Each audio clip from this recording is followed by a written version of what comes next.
Alhamdulillah, alhamdulillahirabbil alamin wa bihi nasta'inu ala umurid dunya waddin. Wassalatu wassalamu ala asyrafil anbiya'i wal mursalin wa ala alihi wa ashabihi ajma'in. Rabbi shrah li sadri wa yassir li amri wahlul 'uqdatam min lisani yafqahu qawli. Allahumma la sahla illa ma ja'altahu sahla wa anta taj'alul hazna idza syi'ta sahla. Allahumma la ilma lana illa ma 'allamtana innaka antal alimul hakim. Allahumma 'allimna ma yanfa'una wanfa'na bima 'allamtana wa zidna ilman wa 'amalan ya rabbal alamin. Amma ba'du. Bapak Ibu, alhamdulillah kita sudah masuk di penghujung bulan Sya'ban. Satu pertemuan lagi insyaallah Rabu depan kita hadir di majelis ini. Mudah-mudahan usia kita sampai ke bulan Ramadan. Dan persiapan kita memasuki bulan Ramadan mudah-mudahan sudah menjadi catatan kebaikan kita semua insyaallah sebagai niat untuk memaksimalkan Ramadan. Persiapan lebih maksimal, mudah-mudahan Ramadannya lebih optimal insyaallah.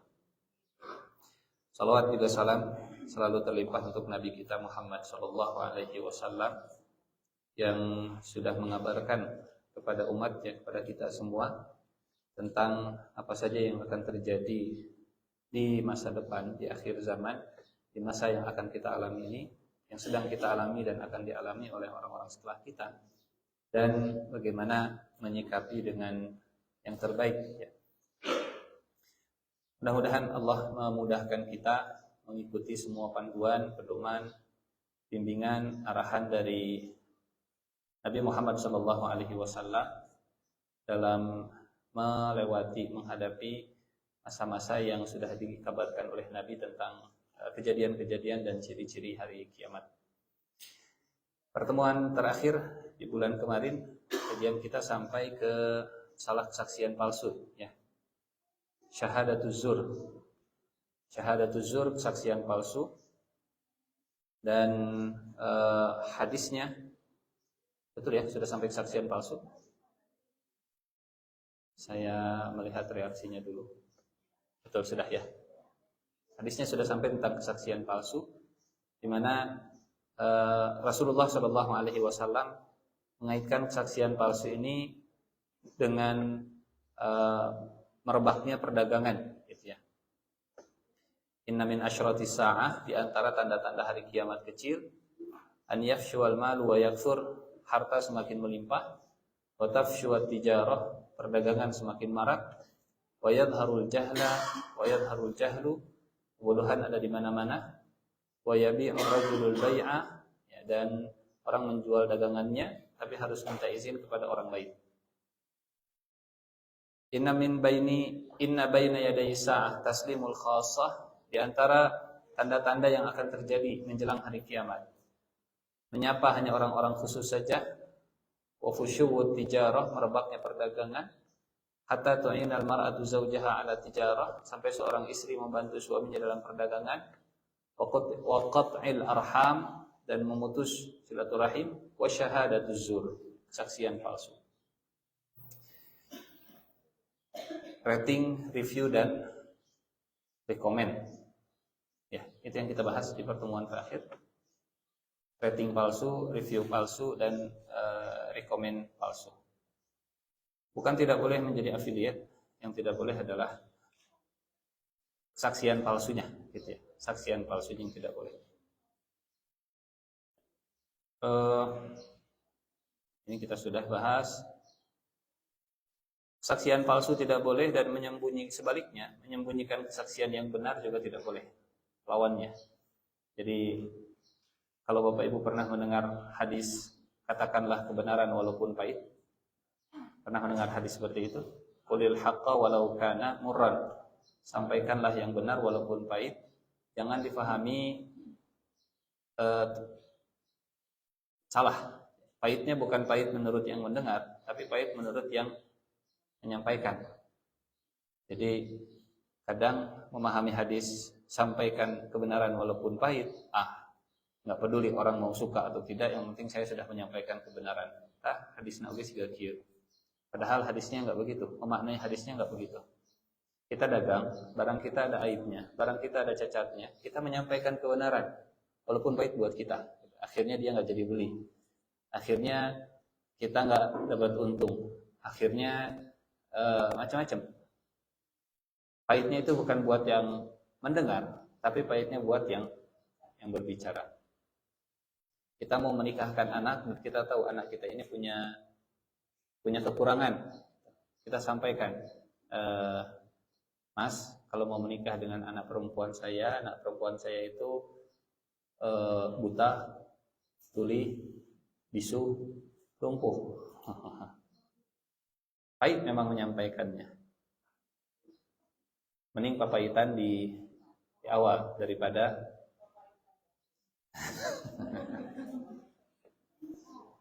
ya, pernah dengar cerita ini ya, yang anak muda makan buah apel nggak sengaja gitu. Anak saya ini papahitan di awal, buta, lumpuh, tuli, bisu. Tapi karena ingin menghalalkan segigit apel yang sudah masuk ke perutnya, akhirnya dinikahi dan Allah memberkahi keduanya. Memberkahi laki-lakinya, memberkahi perempuannya, memberkahi orang tuanya, memberkahi keluarganya. Lahir seorang ulama besar, Imam Abu Hanifah. Ini kisah Imam Abu Hanifah. Bapaknya Imam Abu Hanifah. Kitmanu syahadatil haq, menyembunyikan kesaksian yang benar. Ini sudah dibahas ini? Belum? Oke, kita sini dulu. Karena ini satu paket antara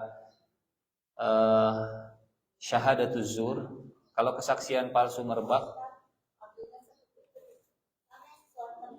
Oh, siap.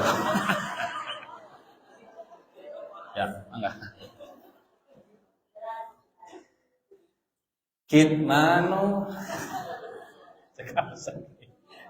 Siap, anggap. Kitmanu syahadatil haq. Masih lanjutan dari syahadatuz zur. Kalau syahadatuz zur kesaksian palsunya yang merebak di mana-mana. Kalau syahadatil haq ini lawannya yang kalah gitu ya. Kalah dominan. Amarallahu azza wa jalla al-muslima an yansura akhahu zaliman aw mazluman. Allah menyuruh orang Islam untuk menolong saudaranya, baik saudaranya yang berbuat zalim ataupun saudaranya yang dizalimi. Luas tuh Bu, madamuna. Allah nyuruh muslim nolong orang yang berbuat zalim. Luas? Luas. Dan para sahabat juga sama, kaget. Karena ini cuplikan dari hadis Nabi. Unsur akhaka zaliman au mazluman. Tolonglah saudaramu, baik dia berbuat zalim ataupun dia dizalimi. Kata para sahabat, ya Rasulullah, kalau dizalimi, ditolong kami faham. Ini selaras senafas dengan ajaran Islam. Tapi yang kami fahami, kenapa dalam ajaran Islam, kenapa engkau menyuruh memerintahkan kami untuk menolong orang yang zalim? Apa maksudnya? Fataruddu zalima an zulmihi wa tastakhrija haqqal mazlumi in istata'ta. Menolong orang yang zalim bukan membantunya berbuat zalim. Menolong orang yang zalim artinya menolong mereka supaya berhenti dari kezalimannya. Menolong orang yang jahat supaya mereka tobat. Menolong orang yang kecanduan, zalim kepada dirinya sendiri. Menolong orang yang kecanduan supaya dia bisa rehabilitasi medis. Menolong orang yang apalagi? Menolong orang yang suka tidak bayar hutang supaya dia bayar hutang. Menolong orang yang mulutnya tajam supaya lebih tajam lagi. Supaya lebih lunak. Fataruddu zalima an zulmihi, menolong orang yang zalim artinya mencegah kezalimannya, menolong dia dari terpenjara dalam berbuat zalim, dan menolong orang yang dizalimi. Wa tastakhrija haqqal mazlum in istata'ta, mengembalikan haknya kalau engkau mampu. Wa harramallahu azza wa jalla kitmana syahadatil haqqi, dan Allah mengharamkan menyembunyikan kesaksian yang benar. Karena syahadatil haq termasuk turunan dari kejujuran, ya. Termasuk turunan dari perbuatan jujur. Di surat Al-Baqarah ayat 283. Wala taktumus syahadah, dan janganlah kalian menyembunyikan kesaksian. Wa may yaktumha fa innahu athimun qalbuh, dan barang siapa yang menyembunyikan kesaksian yang benar, syahadah yang benar, maka dia dosa hatinya. Misal, ini contoh karena mau menjelang bulan Ramadan. Ada yang bersaksi dia melihat hilal, tapi karena yang lain tidak melihat, sudahlah, daripada beda jeung batur mendingan enggak usah melihatlah. Wala taktumus syahadah, jangan menyembunyikan kesaksian. Kalau dia bersaksi, saya melihat hilal, kemudian ada buktinya, saya melihat hilal, jangan ditutup-tutupi. Tapi ada tapinya tentang kesaksian ini dalam kesaksian perzinahan. Berapa orang saksi yang dibutuhkan untuk dijatuhi hukuman cambuk? Untuk hukuman orang akan diterima kesaksiannya bahwa si fulan dan fulanah itu berbuat zina. Kalau saksinya ada berapa orang?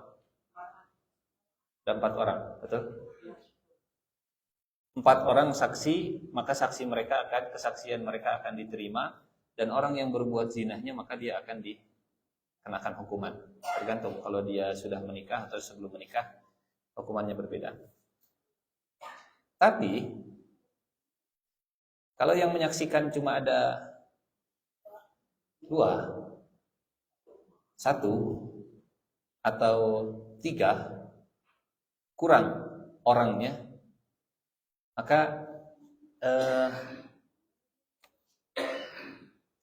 kalau kita lihat ayatnya, ini memang unik. Kesaksian dalam bab masalah perzinahan itu ternyata syarat 4 orang itu arba' syuhada. Surat apa itu? Surat An-Nur ayat ke-13. Laula ja'u 'alaihi bi arba'ati syuhada fa id lam ya'tu bisyuhada fa ulaika 'indallahi humul kadzibun. Mengapa mereka yang menuduh itu tidak mendatangkan 4 orang saksi atas berita bohong tersebut? Oleh karena mereka tidak mendatangkan saksi-saksi, maka mereka itulah pada sisi Allah orang-orang yang dusta. Ini kesaksian konteksnya tentang hadisul ifki. Saat Siti Aisyah radhiyallahu anha dituduh oleh orang-orang munafik melakukan sesuatu yang tidak pantas menurut mereka, atau difitnah dengan Safwan bin Mu'attil, sahabat Nabi dengan istri Nabi, dituduh oleh orang-orang munafik, diusik rumah tangganya dengan lisan mereka. Kata Allah, datangkan 4 saksi kalau memang betul tuduhan kalian. Kalau tidak ada 4 saksi yang menyaksikan perbuatan itu, hanya sigana dan cenah, as-sugan dan acenah, hanya tebak-tebakan saja, mikir aku dua-duaan tengah malam sekarang datang, nggak mungkin ada asap, nggak ada api. Tapi tidak menyaksikan, tapi tidak melihat. Kalau tidak ada 4 orang yang menyaksikan, tidak melihat, dan jumlahnya 4 laki-laki, maka yang berbohong adalah mereka. Mereka yang berbohong, mereka yang berdusta. Fa idlam ya'tu bisyuhada'i fa ulaika 'indallahi humul kadzibun. Bahkan yang dicambuk yang 3 orang itu, yang 2 orang itu, yang 1 orang itu. Jadi misal begini, misal ya, ada 1 orang menyaksikan si fulan dan si fulanah betul-betul berbuat zina, dan dengan mata, bukan dengan CCTV, dengan mata, bukan dengan kamera gitu ya.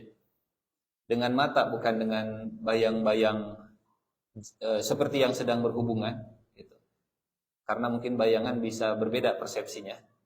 Dengan mata betul-betul dia melihat, kemudian dia bilang, "Pak, saya bersaksi si fulan dan si fulan itu berbuat, fulan dan fulanah berbuat zina." Siapa lagi yang melihat? Cuman saya yang melihat. Ada lagi yang melihat? Tidak ada yang melihat. Siapa yang dicambuk?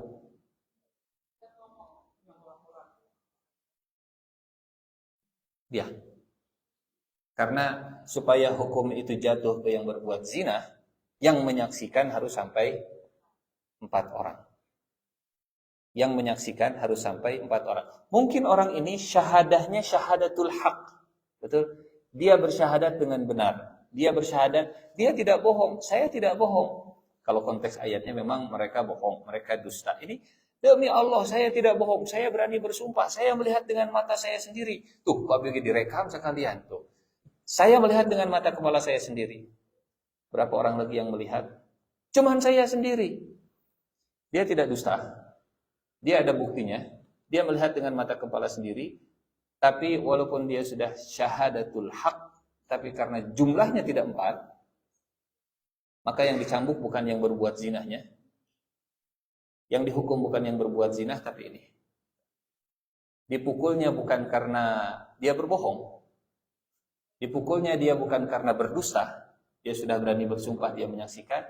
Tapi di dalam Islam, khusus dalam syahadat masalah kesaksian dalam masalah perzinahan ini, menjaga lingkungan dari berita-berita seperti tadi, itu lebih diutamakan daripada memberikan hukuman kepada orang yang berbuat zina itu sendiri.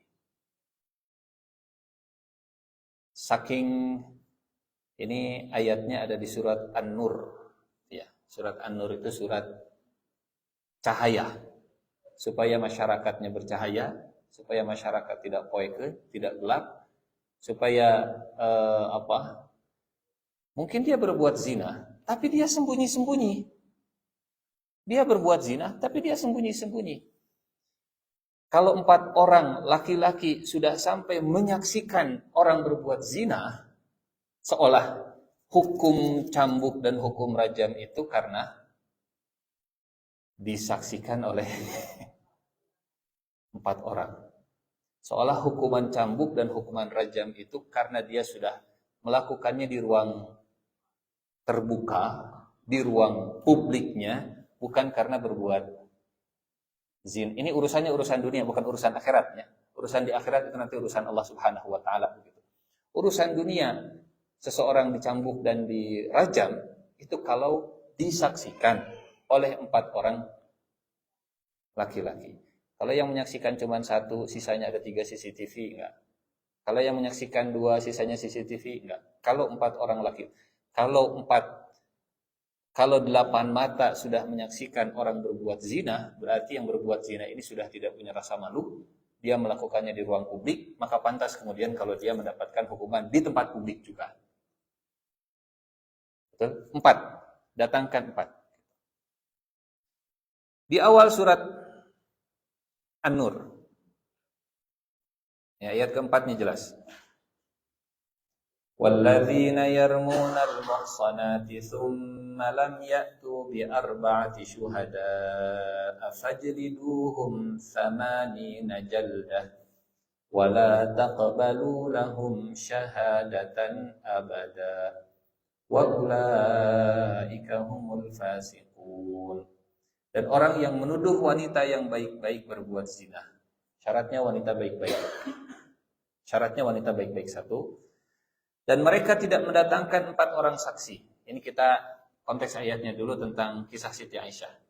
Kalau ada wanita baik-baik dituduh berbuat zina dan yang menuduhnya tidak bisa mendatangkan 4 saksi, maka yang dicambuk yang mana?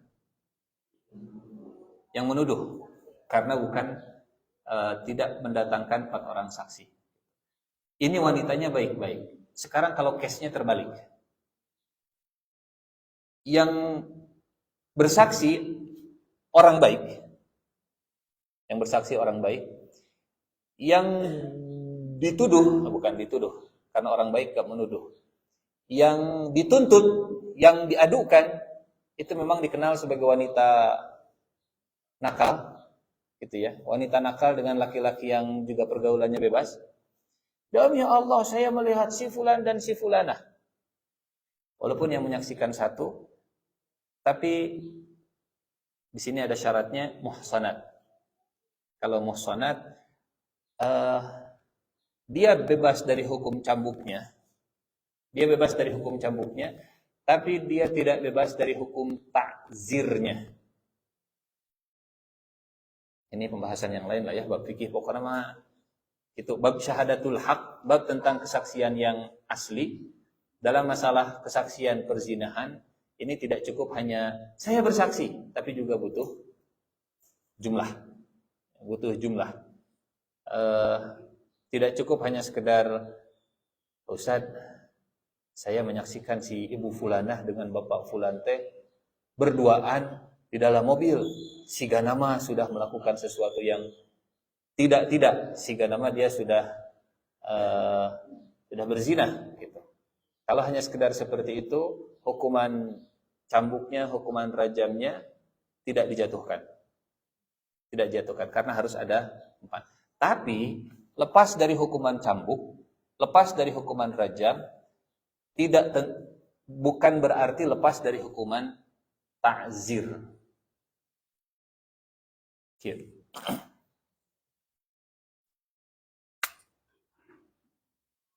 Ada namanya kisos,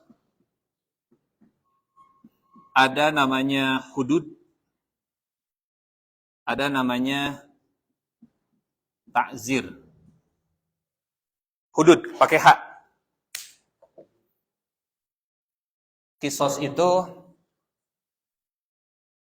membalas perbuatan dengan kadar yang sama. Kita ditampar, tampar balik. Gigi patah, patahkan balik. Itu namanya kisos. Kisos itu setimpal. Kisos itu setara, selevel. As-sinnu bis-sinni wal udhuna bil udhun. Telinga luka, telinga lagi luka dengan kadar yang sama. Nyawa hilang, nyawa lagi hilang. Ini kisos. Kalau hudud ini bukan dibalas dengan yang sama. Misalnya, kalau zina itu masuknya ke hudud, bukan ke kisos. Ini anak saya dizinahi, saya zinahi anak kamu juga. Saya kisos kamu.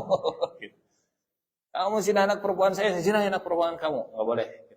Tidak ada kisos dalam kasus seperti itu. Adanya hudud. Hudud bisa dicambuk, ada yang 40 kali, ada yang 80 kali, rajam, dan seterusnya. Itu masuknya ke hudud. Bukan dibalas dengan hal yang setara. Kisos diatur.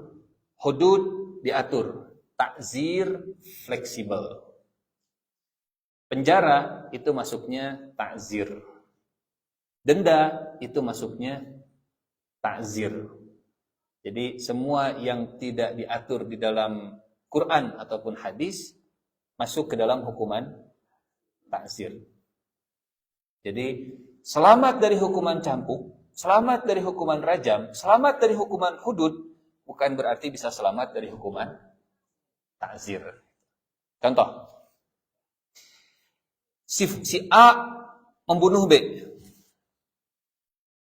sama-sama muslim.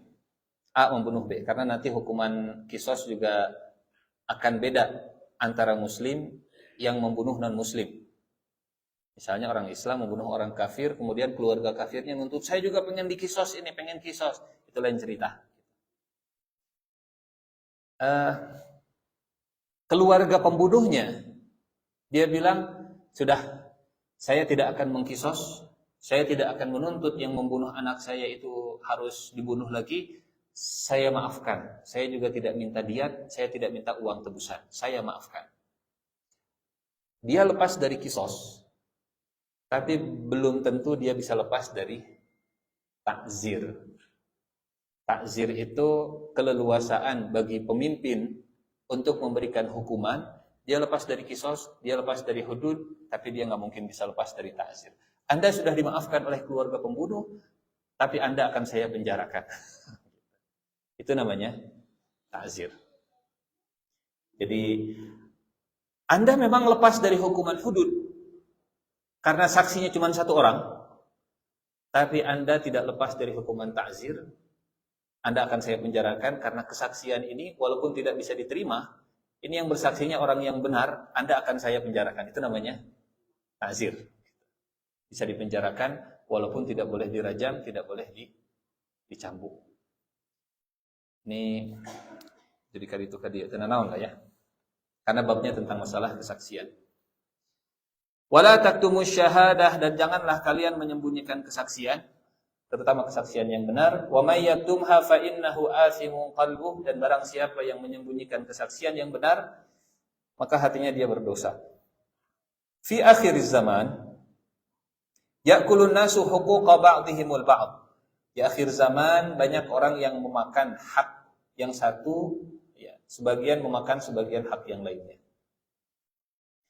Wa yaskutu man ya'rifuna al-haqiqata 'ani tasrihi biha, dan orang yang tahu kebenaran banyak yang tutup mulut. Tahu bahwa tanah ini milik si bapak fulan, tapi tutup mulut. Saya bersaksi dalam hati bahwa si fulan inilah pemilik sebenarnya tanah ini, tapi dia tutup mulut. Itu namanya menyembunyikan kesaksian yang benar, yang palsu. Menyembunyikan kesaksian yang benar. Saya tahu dalam kasus ini yang benar itu lawan saya, tapi saya dibayar sama klien saya. Ini menyembunyikan kesaksian yang benar. Wa yaskutuna anil haqqi ma'a qudratihim ala qawlihi. Dan mereka diam, yaskutuna, mereka diam, anil haqqi, mereka diam untuk menyampaikan kebenaran, ma'a qudratihim ala qawlihi, padahal mereka mampu untuk mengekspresikannya, padahal mereka bisa untuk menyampaikannya, padahal mereka bisa untuk mengumumkannya. Lakinnahum, tapi masalahnya adalah yuqaddimuna masalihahumus syakhsiyah ala ada'is syahadah. Personal interest mereka, kepentingan pribadi mereka lebih diprioritaskan daripada menunaikan kesaksian yang benar. Tadi mungkin entah disogok, entah macam-macam gitu ya. Yang benar itu menantu saya, yang salah itu anak saya, tapi tidak ke anak. Kamu yang salah tetap. Kamu yang salah tetap. Yang benar itu orang lain, yang salah itu istri saya, tapi karena dia istri saya, tetap kamu yang salah. Yuqaddimuna masalihahumus syakhsiyah ala ada'i syahadah. Wa hadhihi min alamati sa'ah, dan ini termasuk tanda-tanda kiamat kecil. Kama fil hadits sabiq min qawlihi, sebagaimana yang disampaikan oleh Nabi di hadis sebelumnya, inna baina yaday sa'ah kitmanu syahadatil haq. Baik. Kita lanjut yang berikutnya, nomor 28 kalau di bukunya. Yang berikutnya zuhurul jahli. Munculnya, maraknya, merebaknya kebodohan. Bapak Ibu yang Allah muliakan,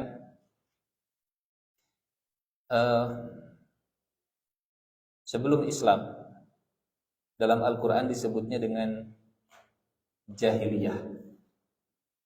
Jahiliyah itu dari kata jahil, terjemahan bebasnya bodoh juga. Tapi kalau memahami, menganggap bahwa Abu Jahal itu bodoh, Abu Lahab itu idiot, orang musyrik Mekah itu mereka pandir, gitu ya, itu salah besar. Orang jahiliyah kalau difahami sebagai orang yang nggak ngerti apa-apa, itu kurang tepat, kurang presisi, kurang akurat. Mereka cerdas dalam dagang, pintar. Mereka lihai dalam politik, mereka licin. Mereka jago dalam berbahasa, mereka pujangga. Mereka bisa membangun relasi, bahkan orang-orang Quraisy bisa mendominasi. Yang dimaksud dengan jahil, yang dimaksud dengan bodoh, jahiliyah, itu bukan jahil dalam urusan duniawi, bukan jahil dalam urusan maslahat perut. Dalam urusan perut mereka tidak jahil.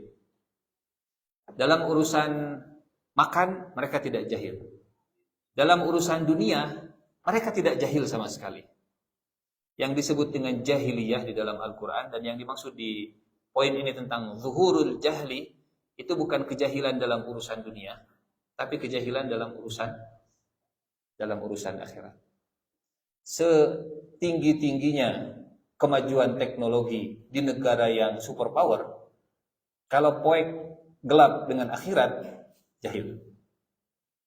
Walaupun ilmunya tinggi, walaupun gelarnya tinggi, walaupun statusnya tinggi, ya, walaupun selalu warga negaranya ada di urutan tertinggi dalam penghargaan ilmu pengetahuan, jahil.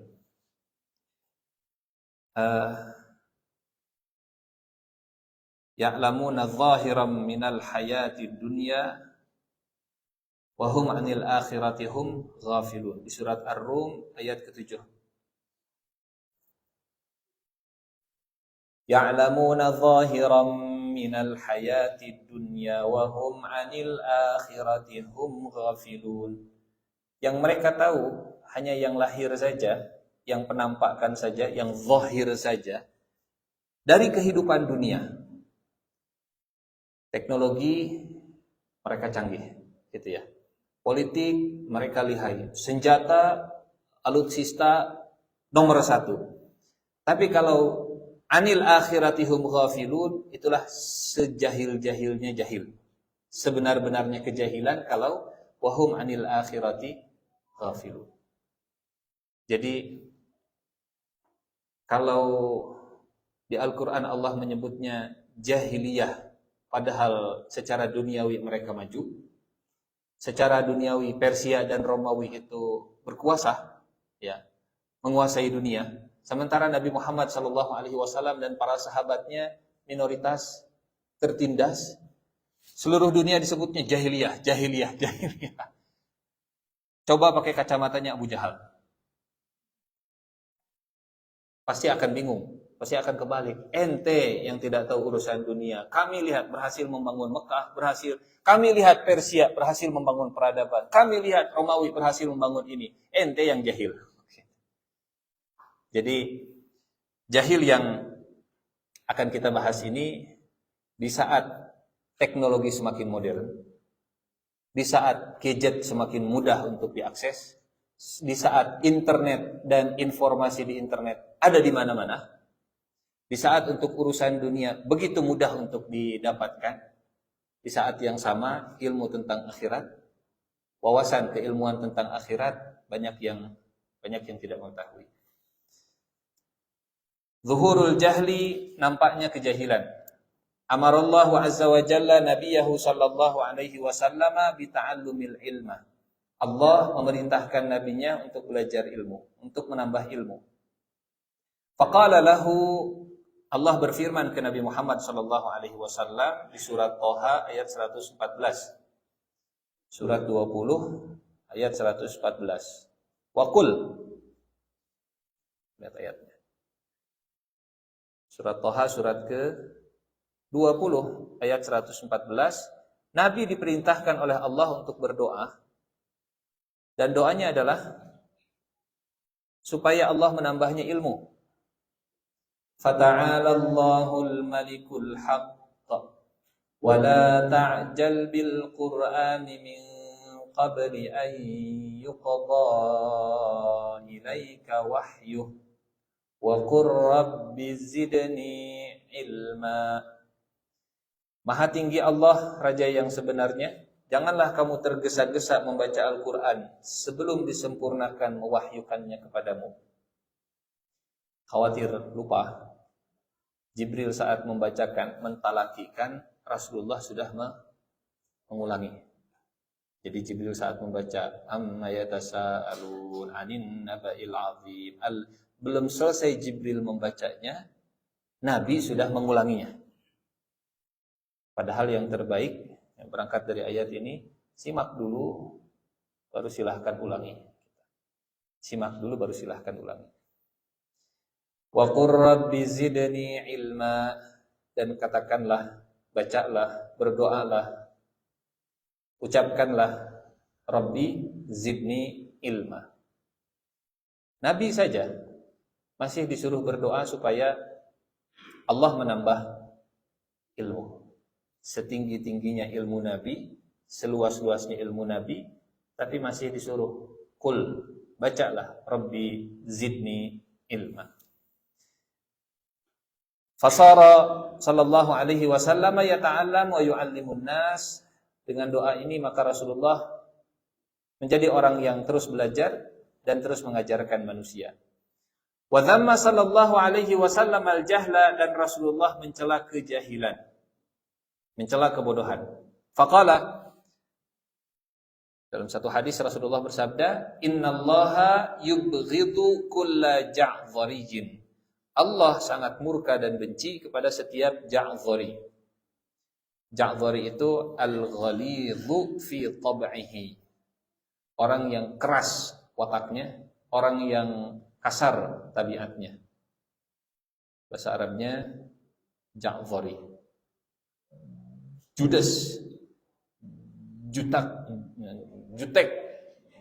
jebras-jebris, gampang marah, labil, emosian, senggol bacok.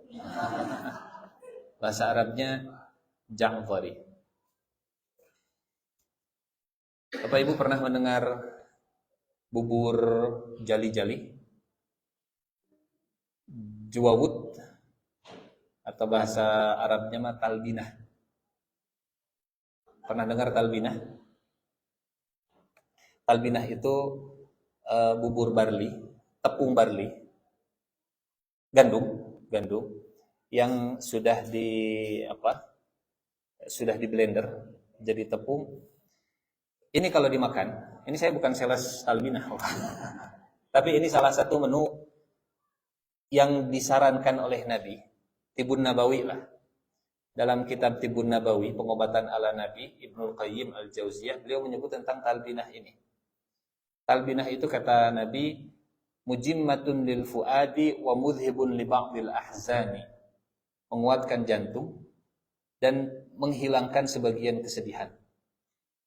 Cari video YouTube tentang talbinah, dokter siapa?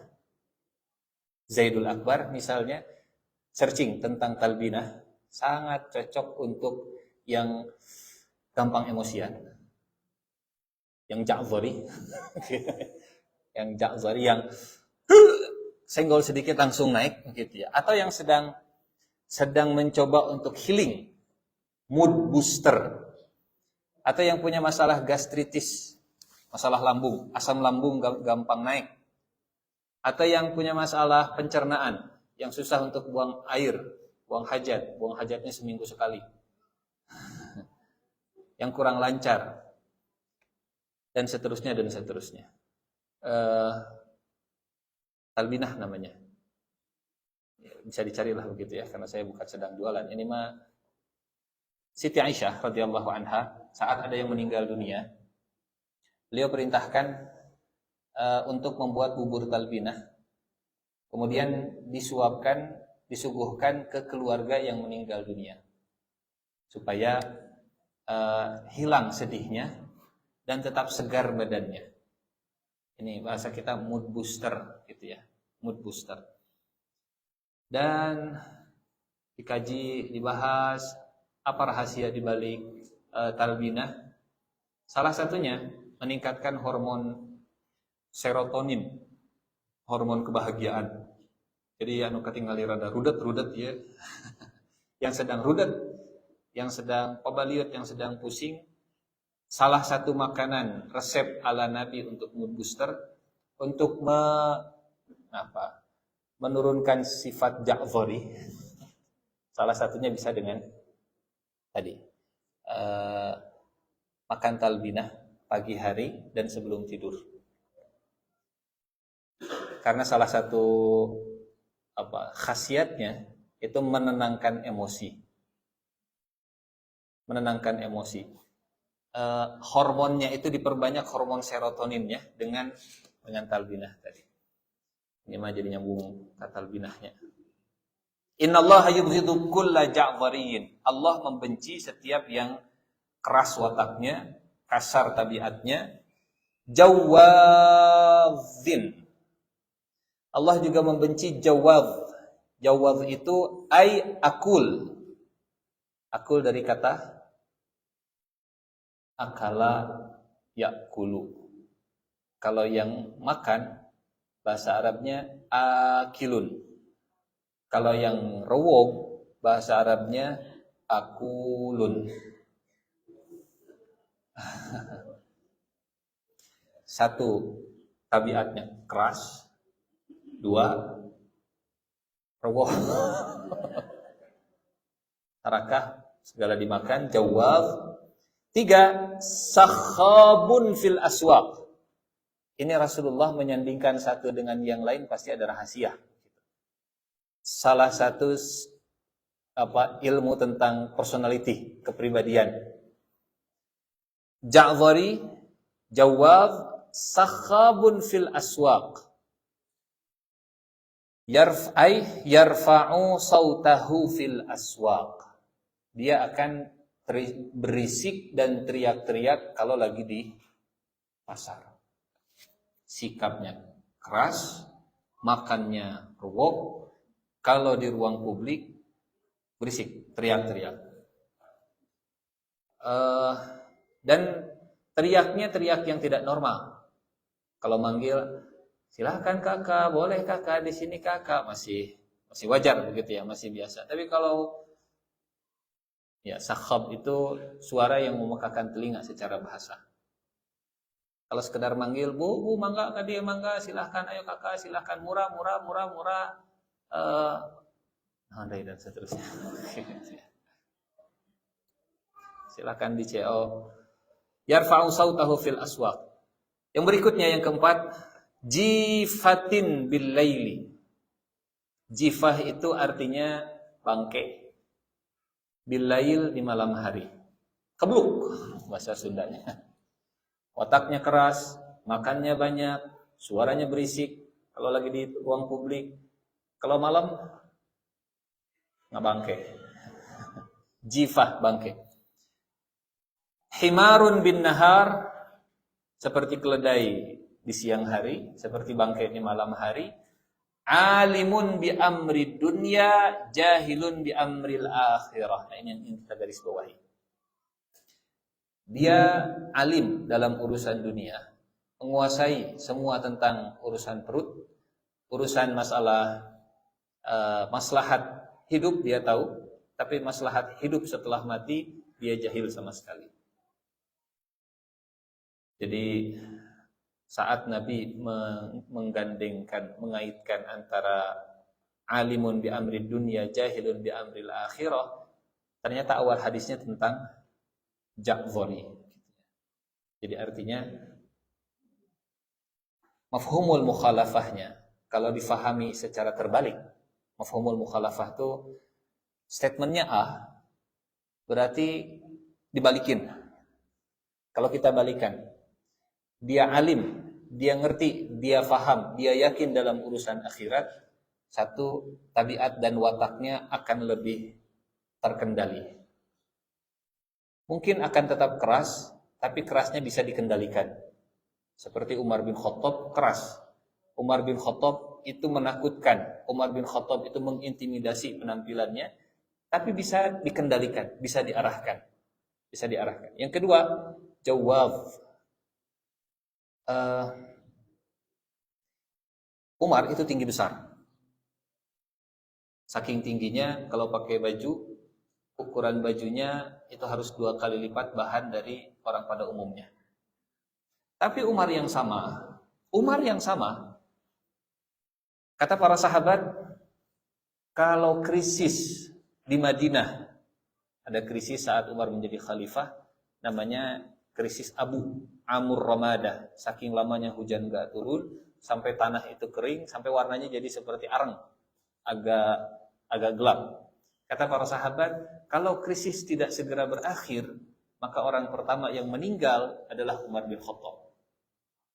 Karena Umar makannya hanya dengan roti cuka, roti cuka, roti cuka. Kata Umar, saya akan makan dengan makanan yang sama dengan kaum muslimin yang paling miskin. Kaifa ya'nini sya'nar ra'iyah in lam yamassani ma massahum. Bagaimana saya bisa merasakan, bagaimana saya bisa peduli dengan yang mereka rasakan kalau saya tidak merasakan apa yang mereka rasakan? Bagaimana saya peduli dengan yang mereka rasakan kalau saya tidak merasakan apa yang mereka rasakan? Kaifa ya'nini sya'nar ra'iyah in lam yamassani ma massahum. Kalau bahasa kita mah begini, kalau saya tidak pernah merasakan kemacetan di jalan, bagaimana mungkin saya peduli dengan masalah kemacetan? Kalau saya tidak pernah ngantri saat ke rumah sakit, bagaimana saya peduli dengan panjangnya orang kalau lagi ngantri di rumah sakit? Kalau saya tidak pernah susah untuk mendapatkan beras, bagaimana saya peduli dengan orang yang dan seterusnya. Jika kata para sahabat, andai krisis ini gak segera berhenti, Umarlah orang pertama yang padahal tinggi besar. Wataknya keras, tapi kerasnya dikendalikan. Badannya tinggi besar, tapi makannya bisa dikendalikan juga. Sakhabun fil aswaq, dan suaranya juga bisa Ada ayat Al-Quran. Wala tajhar bi salatika wala tukhafid biha wabtaghi baina dzalika sabila. Surat Al-Isra, surat 17 ayat 110. Wala tajhar bi salatika wala tukhafid biha wabtaghi baina dzalika sabila. Janganlah kamu mengeraskan suaramu dalam salatmu dan janganlah pula merendahkannya, dan carilah jalan tengah di antara kedua itu. Jadi ayat ini asbabun nuzulnya, konteksnya, Umar bin Khattab kalau salat malam suaranya Bismillahirrahmanirrahim. Umar.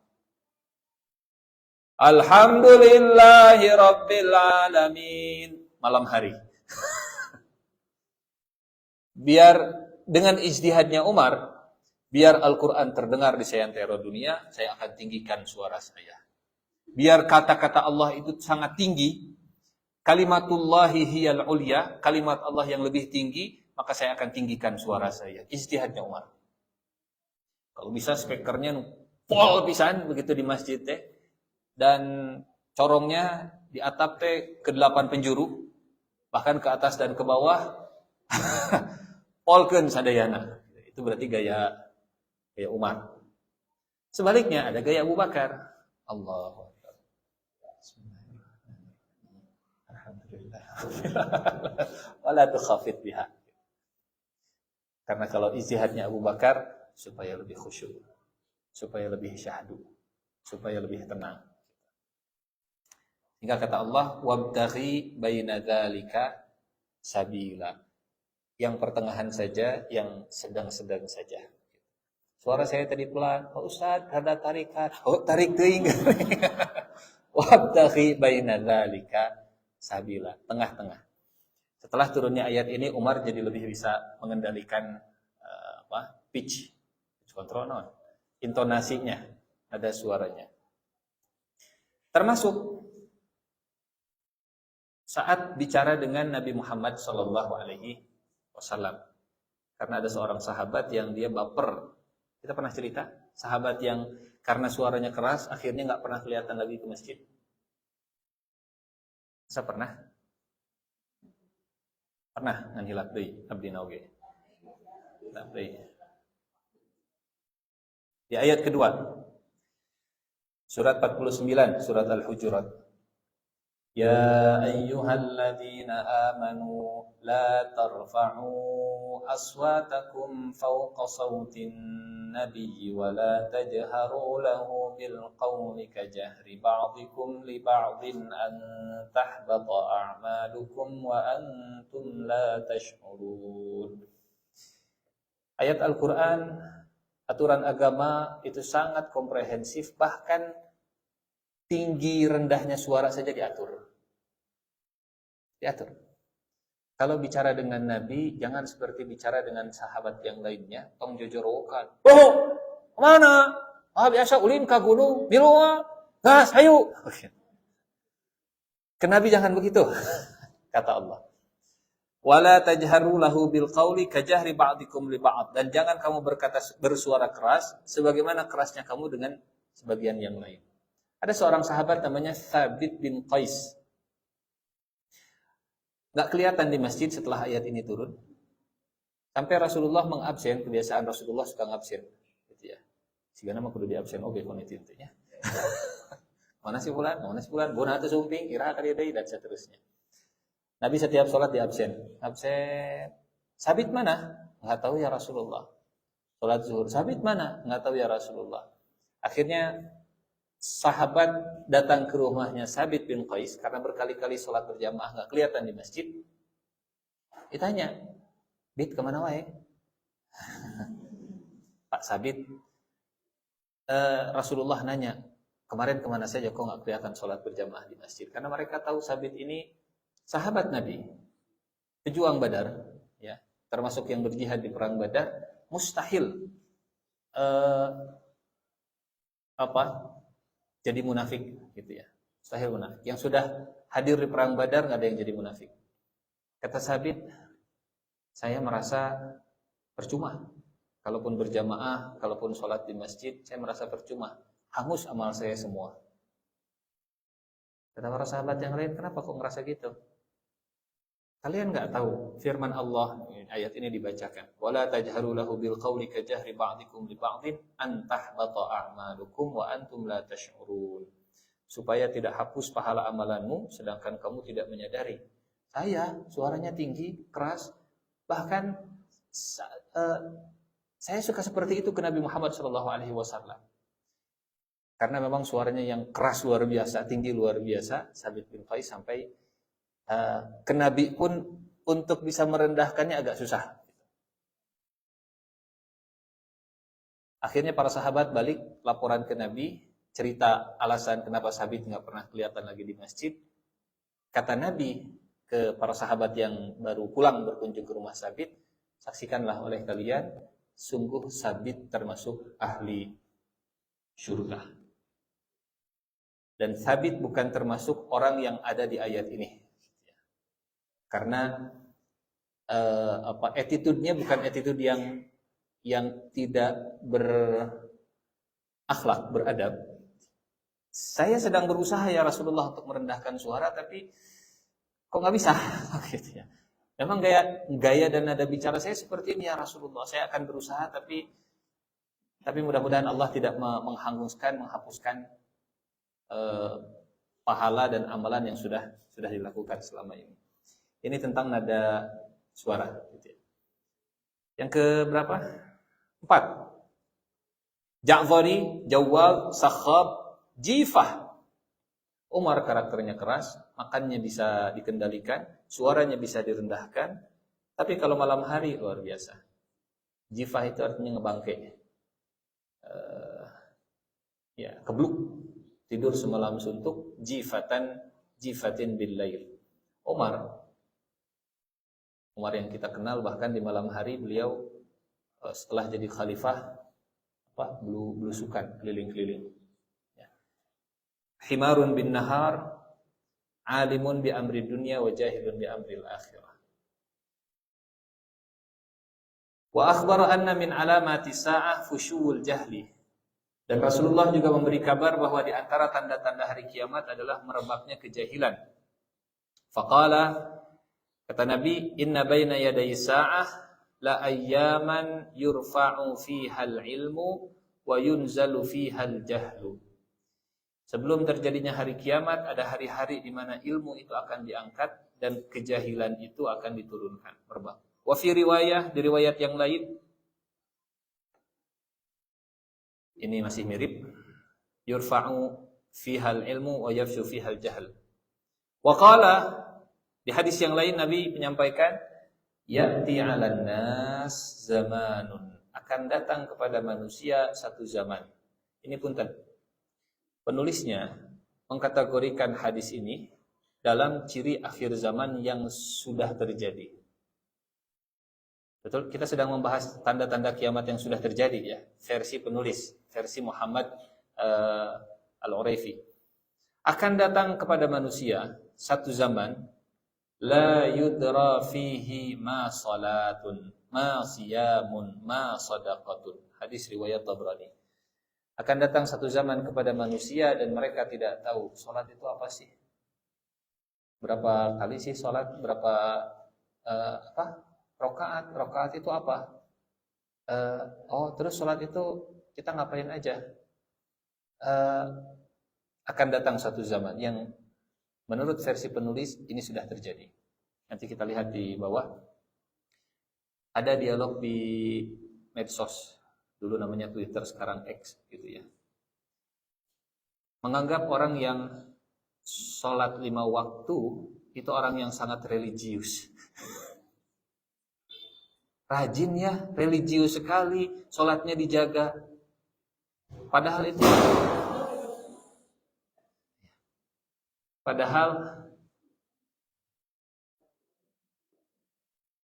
tadi teh ya, ada dialog, ada thread di X, di Twitter gitu. Kagum ke si fulan, religius banget, sholat 5 waktunya sangat terjaga. Padahal itu yang sangat basic, tapi sudah sangat dianggap wow, sangat religius, sangat mempraktekkan agama luar biasa. Bisa dibayangkan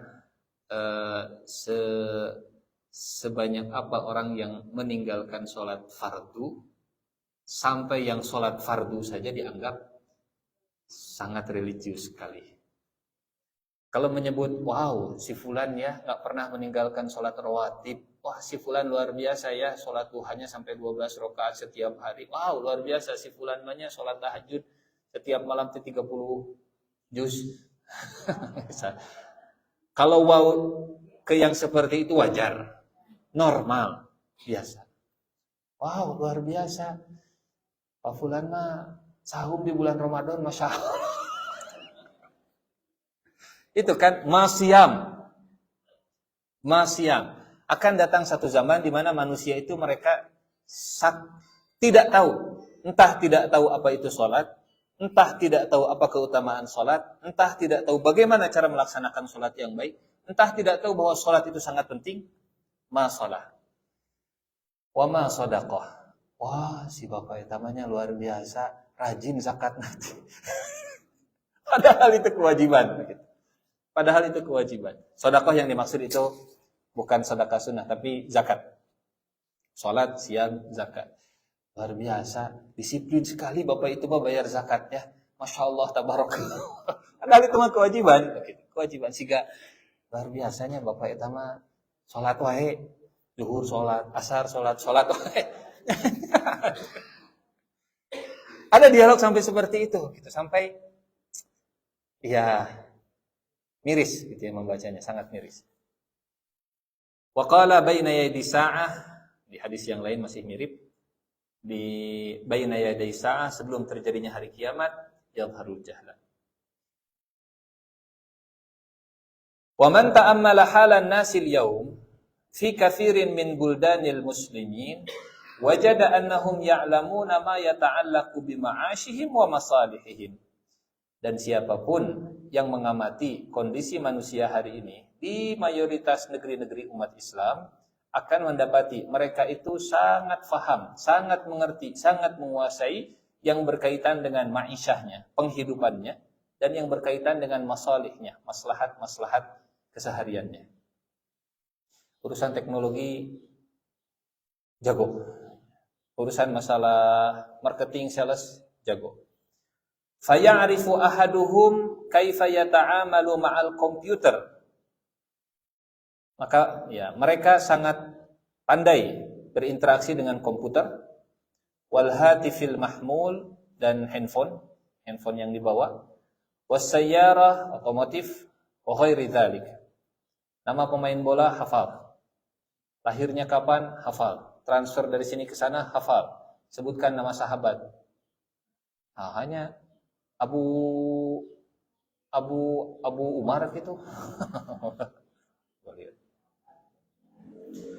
Bainama lau sa'altahu, sementara kalau kita tanya mereka, kalau kita tanya dia, ma makna Allahus Somad. Yang nyangka dia bisa jawab dapat uang 100.000. Mau 50.000 gratis atau 100.000 dapat mau 50.000 gratis atau 100.000 kasih kata-kata. Mau 50.000 gratis atau 100.000 jawab pertanyaan. Apa itu Allahus Somad? Krik. Saya jawab.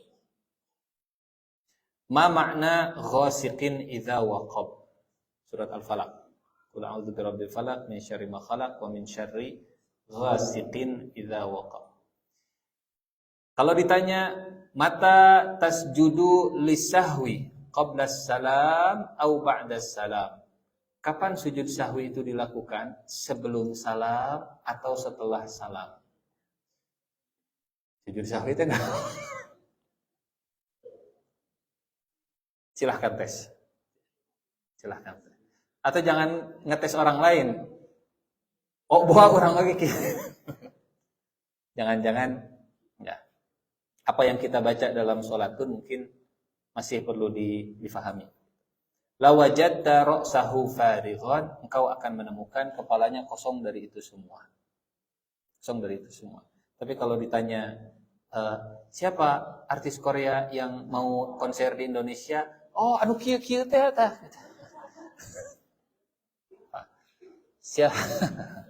Siapa pemain di film naon misalnya teh? Tersanjung. Siapa artis di film Squid Game? Oh, eta Si Chang Hun, salah gitu ya. Kim Jong Un dan seterusnya. Naam wa yadharul jahlu. Betul. Benar apa yang disampaikan Nabi bahwa kebodohan sudah merebak. Hatta, ini pengalaman pribadi sang penulis. Hatta itu sampai anna ahadahum sa'alani yauman. Ada orang yang bertanya kepada saya suatu hari. Ini kisah nyata beliau. Mungkin ini juga yang membuat beliau akhirnya memasukkan hadis ini sebagai tanda kiamat yang sudah terjadi. Atau kalau ditanya begini, yang tadi kisah syahadat tuh, ya saat tuh cik naon syahadat teh, syahadu la ilaha illallah, syahadu anna muhammadar rasulullah. Naon artinya? Lupa. Aku bersaksi tidak ada Tuhan selain Allah. Hari Tuhan teh naon bahasa Arabna? Duka, pokoknya mah eta. Ilah bahasa Arabnya. Ari ilah teh naon? Bedanya ilah dengan Rabbun. Makin kesana makin buruk. Hatta anna ahadahum sa'alani. Sampai ada yang bertanya. Apa ini? Ada yang bertanya ke Syekh Uraifi. Pertanyaannya unik. Hal yajibul wudu qabla salatin nafilah? Am annal wudu wajibun li salatil faridati faqat. Syekh mau nanya apa? Apakah wudu itu wajib sebelum melaksanakan salat sunnah atau wudu itu wajib kalau mau melaksanakan salat wajib saja? Sampai ada yang bertanya tentang bab wudu gitu ya. Seolah kalau salat wajib wudu wajib, kalau salat sunnah wudu juga sunnah. Nyala. Fa'ajibtu min su'alihi, dan saya keheranan dengan pertanyaannya. Wa zada ajabi indama araftu annahu talibun fil marhalati tsalitsah al-jami'iyah. Dan yang membuat saya semakin heran lagi, ternyata yang bertanya ini dia sudah tahun ketiga di universitas. Syekh Uraifi orang mana? Penulisnya orang mana? Saudi Arabia. Timur Tengah, di Arab Saudi. Pertanyaan ini diajukan oleh orang Arab yang identik Arab Saudi itu dengan negara yang kental dengan keislamannya. Tapi salah satu Mahasiswanya tahun ketiga, berarti usianya sudah berapa tahun? Artinya kalau dia bertanya seperti itu, dia sudah akil balik. Dan selama ini kalau dia sholat sunnah mungkin pertanyaan itu menggambarkan perbuatan. Ya. Hingga kadang kalau malu, Pak Ustadz, punten badena, iya teh aya pertanyaan titipan ti. Pertanyaan titipan gitu supaya ya. Kalau di negara yang kental dengan keislamannya saja ada kejadian bertanya tentang masalah wudu, padahal sudah usia seberapa tahun berarti kalau sudah tingkat 3 teh 20-an ya. Apakah wajib wudu untuk sholat sunnah atau wudu itu hanya untuk sholat wajib? Adif ila dzalika, silahkan tambahkan untuk pertanyaan ini jahla katsirin minan nasi bi ahkamit talaq wan nikah wal bai' wasyira wal ibadat ma'a syiddati hajatihim ilaiha. Belum lagi kalau bicara tentang hukum perceraian, hukum pernikahan, jual beli, ibadah-ibadah yang lain, padahal mereka sangat membutuhkan ilmu-ilmu tersebut untuk keseharian. Wa adhunnu, dan beliau mencoba menganalisa penyebabnya. Wa adhunnu, dan saya kira yang demikian itu bisa babi kathratil mulhiyat, disebabkan banyaknya mulhiyat. Mulhiyat itu terjemahan bebasnya entertainment. Banyaknya hiburan-hiburan yang melenakan. Hiburan-hiburan yang melenakan sangat banyak. Washtighalin nas bi amri ma'ashihim, dan kesibukan manusia untuk mencari penghidupan. Wa hijranihim li hilaqil ilmi, dan mereka mulai meninggalkan halaqah ilmu, majlis ilmu. Wa majalisil ulama, dan mulai meninggalkan lingkaran ulama. Wa qiraatil kutubis syar'iyyah, dan mulai meninggalkan bacaan kitab-kitab agama, kitab-kitab syar'i.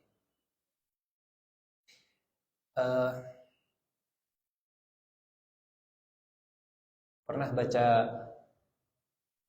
undang-undang Sisdiknas, tujuan pendidikan nasional.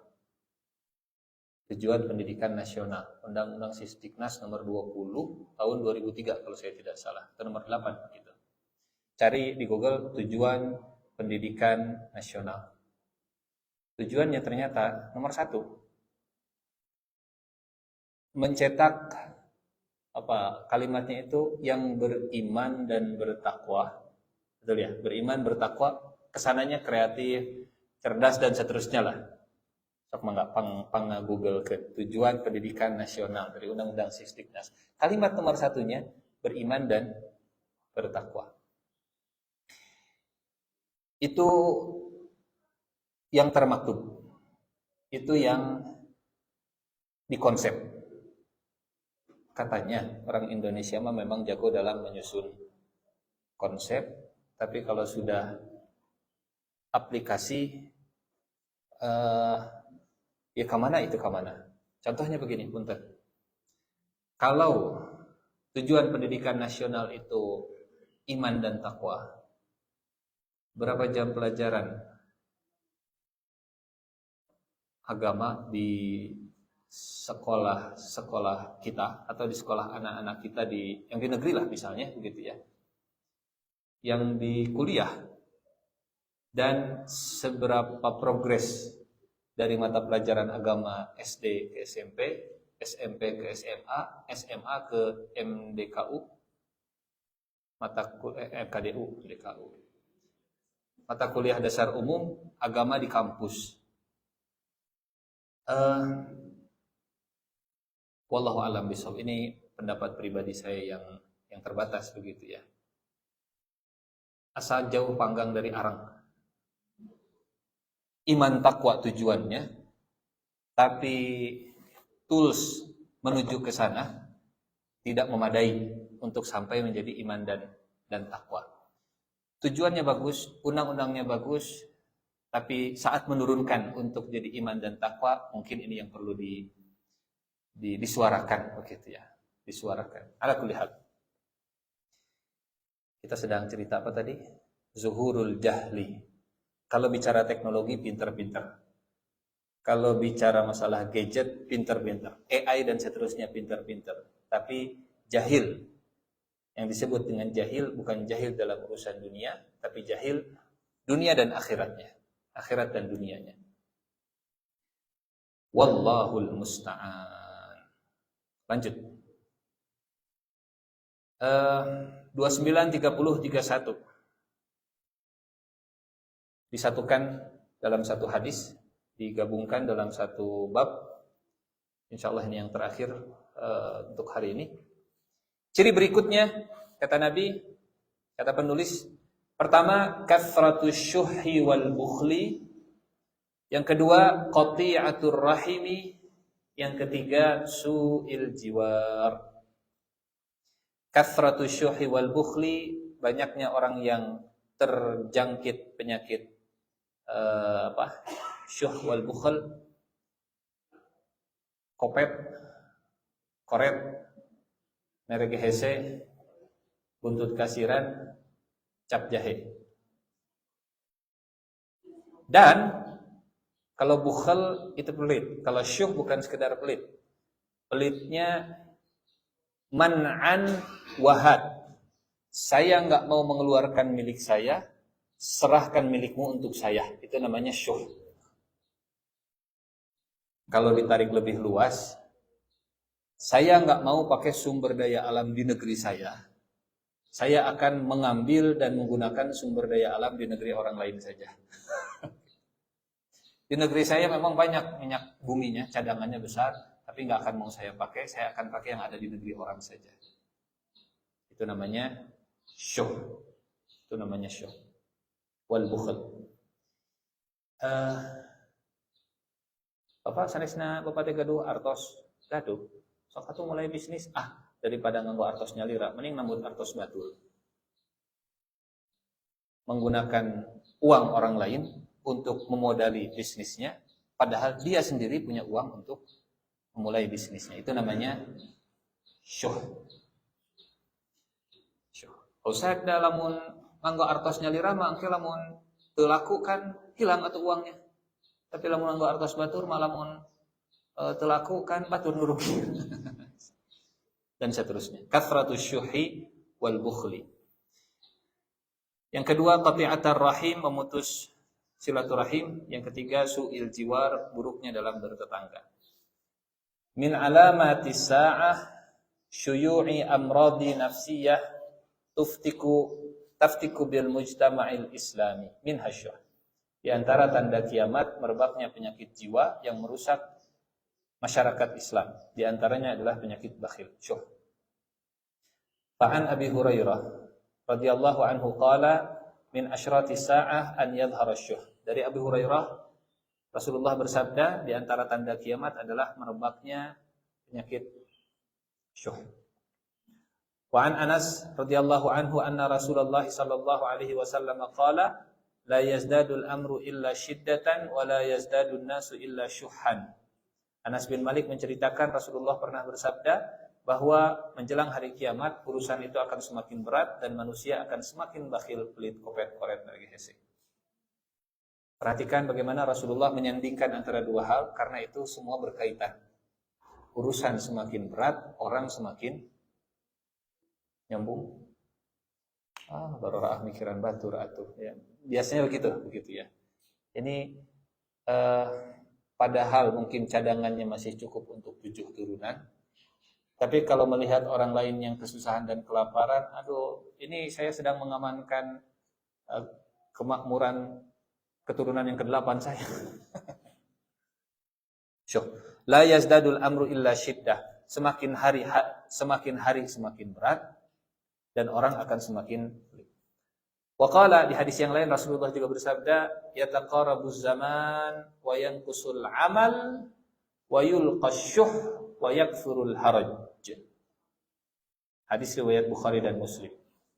Perhatikan urutannya dan bagaimana Rasulullah menyandingkan satu dengan yang lain. Kata Nabi, waktu akan semakin terasa dekat. Yataqarabuz zaman, Zaman akan terasa pendek. Rasanya baru kemarin Ramadan, sekarang sudah Ramadan lagi. Yataqarabuz zaman juga artinya semua serba instan dan serba cepat. Asa nembe CO geningan tos aya paket. Biasanya perjalanan butuh waktu berhari-hari, berbulan-bulan, sekarang singkat. Yataqarabuz zaman. Yataqarabuz zaman, kalau zaman dulu nulis surat baru terkirim itu 1-2 hari, 3 hari. Yataqarabuz zaman, sedang nulis saja orang tahu. Is typing. Sedang menulis. Sehingga akhirnya, ayo nulis apa?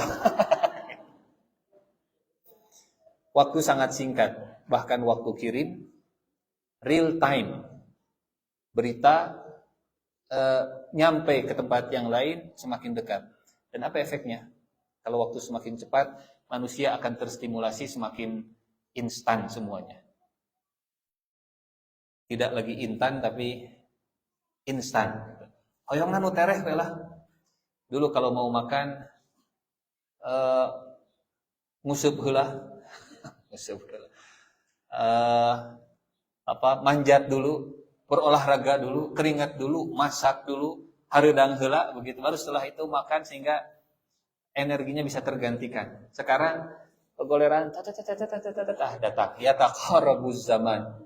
Waktu serba pendek. Instan. Efeknya apa kalau manusia instan? Impulsif.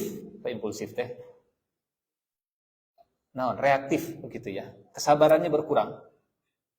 Daya tahan untuk menunggu sesaat itu berkurang. Hoyongna ayeuna. Klik, langsung datang. Dan akhirnya lebih senang dengan gadget daripada dengan manusia. Karena kalau gadget lebih responsif, tak langsung merespon. Tapi kalau dengan orang tua, kitik, kaneng. Yataqarabuz zaman, waktu semakin cepat, orang semakin impulsif, orang semakin reaktif, orang semakin terpacu dengan waktu. Yang kedua, wayan kusul amal, dan pekerjaan semakin berkurang. Di saat dituntut dengan waktu yang sangat cepat, di sisi yang lain pekerjaan semakin sedikit. Wayan kusul amal, entah karena kalau sekarang mungkin semua sudah tergantikan oleh teknologi, oleh AI, AI gitunya. Ada orang Bandung mah AI nyebutna gitu. Tulisannya kan AI gitunya atau aya corokan di luhur. Punten yang namanya Ibu AI gitu ya. Semua sudah digantikan oleh AI, wayan kusul amal, wayul qasyuh, dan kekikiran itu merebak. Ini kita dituntut waktu ini, kemarin sudah bayaran, ayeuna kudu bayaran deui. Kemarin sudah bayaran, ayeuna kudu cicilan nu kadua. Perasaan baru kemarin kita bayar cicilan, teh ayeuna sudah jatuh tempo deui.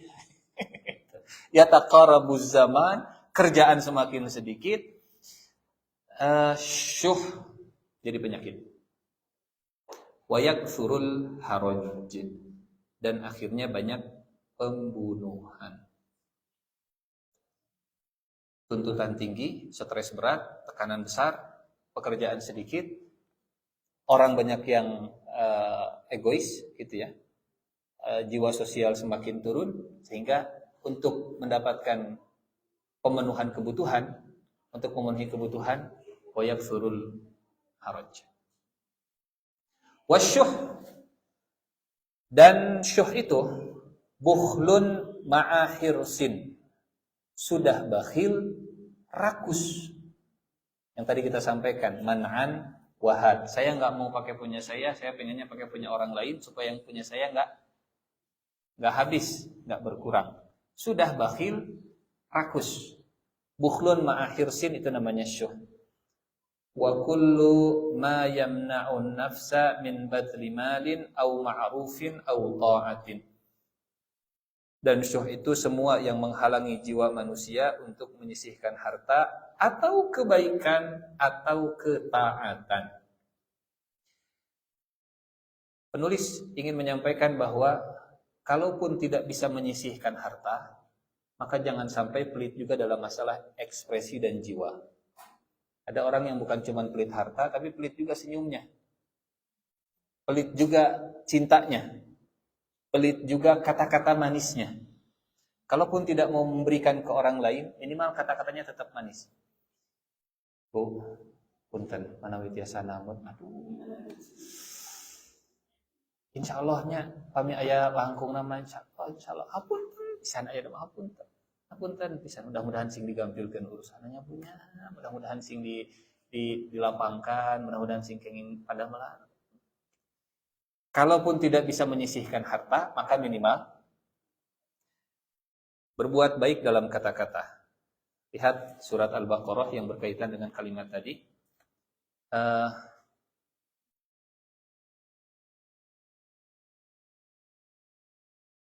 Min sadaqatin yatba'uha adza.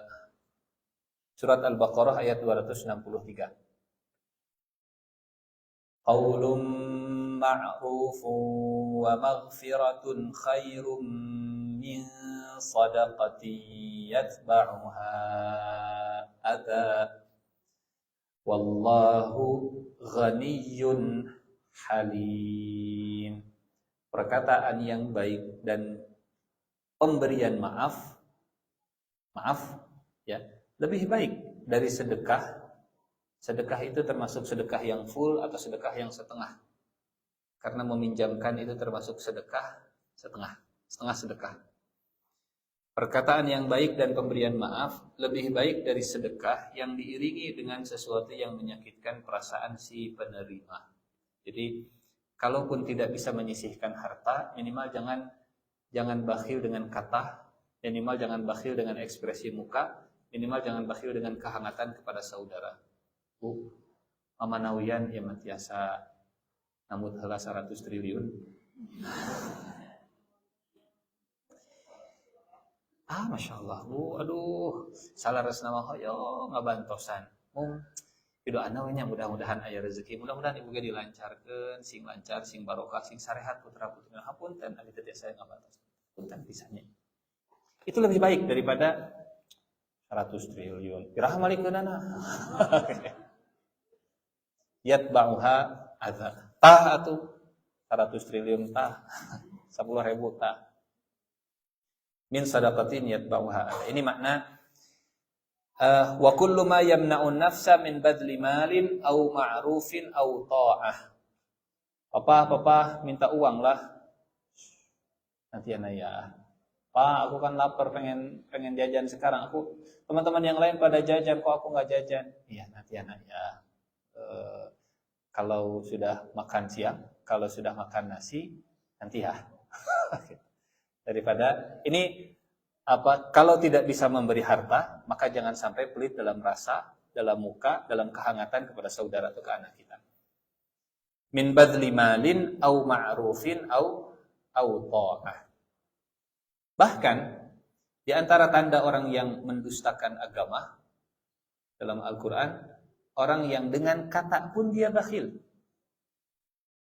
Ara'aital ladzi yukadzibu bid-din fadzalika alladzi yad'ul yatim wala yahuddu ala ta'amil miskin, dan tidak menganjurkan memberi makan orang miskin. Itulah orang yang menghardik anak yatim. Menghardik itu bukan sekedar tidak ngasih secara materi, secara kehangatan juga nggak dikasih, dihardik. Dan tidak menganjurkan. Punten, Allah tidak mengatakan tidak memberi makan. Tidak menganjurkan. Tidak semua orang punya makanan berlebih untuk dibagikan. Tapi semua orang punya lisan untuk mengajak, untuk berbagi. Bahkan untuk mengajak, untuk menganjurkan, untuk menghayu-hayu, untuk mengompori, untuk memotivasi, menyemangati, pun mereka tidak mau melakukan itu. Wala yahuddu ala ta'amil miskin.